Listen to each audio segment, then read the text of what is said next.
There's a dire new report out from the United Nations. It's about the state of the Earth's climate. Yeah, the organization says urgent action needs to be taken now. Storms, including multiple tornadoes, tore through the southeast, ravaging communities in Alabama, Mississippi, Georgia, and destroying over 16,000 homes. Salmon and crab stocks have collapsed in recent years, affecting food security and We voted for climate change investments because it is the right thing to do. Efforts to address global warming. Global warming has become a steadily growing issue, starting all the way back in 1988, which experts pointed out to be a major turning point, as it was the hottest summer on record then. Since then, however, many summers have been hotter, clearly showing the steady rise of climate change. If effective action is not taken now to stabilize Earth's atmosphere, soon it will become irreversible. Here's Sarah Beeson of Roswell City Council on her view and our position on global warming, climate change. Energy options, especially renewable energy.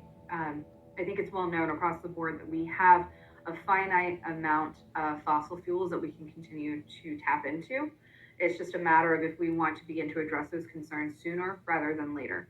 I think waiting until situations become dire in terms of when you begin to run out of fossil fuels, when you get into geopolitical issues with wars and who can control what in terms of resources. And obviously this is far at the federal level, not here at the city level. I think it puts you in a far more compromising position and a less resilient position.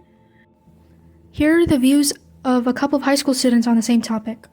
Global warming is like the result of human activity, and there's evidence to support the seriousness of this issue. And sustainable practices and international collaborations are needed to address this issue.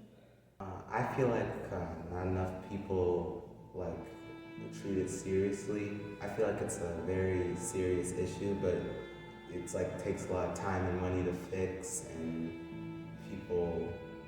And it's just not relevant to us now, so people don't really use that time and money for something that's not affecting them. What's your opinion on using, renewable energies every day, like electric vehicles? Yeah, I think they're important. I think we should invest time, but it's really hard and expensive to do. But I think they're really important, but it's really costly, but the reward is greater than the cost. Thus, it is important we take effective action quickly before it is too late to be able to reverse the state of the Earth's atmosphere. So the biggest change that I would like to see in the next 20 years in America is to spread more awareness on the dangers of global warming, and to gain more support to be able to pass more effective policies. An example of a policy that I would like to see is to make the executive order tackling the climate crisis at home and abroad more efficient and permanent. This executive order focuses on addressing current and historic environmental injustice by adding agencies to the White House. It puts climate change at the front of U.S. foreign policymaking and sets forth aims of building renewable energies at homes.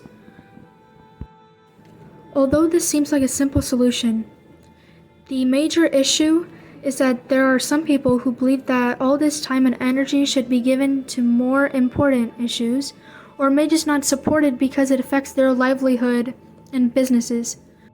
It's time for this administration to end its war on American energy. Here's Ms. Sarah Beeson again on this issue. Though you have to be incredibly honest, very deeply rooted lobbyists and large companies that have been established in fossil fuels and coal combusted residuals, those types of energy for years, decades, some even centuries. And so you're going up against a fairly moneyed machine in the political world, at least at the federal level. Here at the local level, it's very different. Locally, I think we're able to make some of these changes or impacts without having to make large-scale policy. It's more so just being pointed in our decision-making. What I mean by that is, for example, we just applied recently for funding here in the city of Roswell for a grant that if we receive it, it could help us expand our network of charging stations for electric vehicles. So you're not necessarily having to overhaul something at the congressional level. We're just being more pointed in our decisions of how we allocate funds spent here in city of Roswell. Even though how we spend funding money doesn't need congressional support, passing policies do need congressional support. In fact, there are still people who don't see global warming as a danger yet, and thus do not think spending time and money making green energy policies and executing them is an effective idea. According to the Pew Research Center, only 37% of Americans say that green energy policymaking should be the #1 priority of the president. People like Greta Thunberg have devoted their lives to spread more awareness about this crisis, and we must pay respect and heed their warnings. For more than 30 years, the science has been crystal clear. Taking action now helps ensure the lives of future generations, so green energy policies, like the executive order taking the climate crisis at home and abroad, must get as much support as possible in order to ensure this.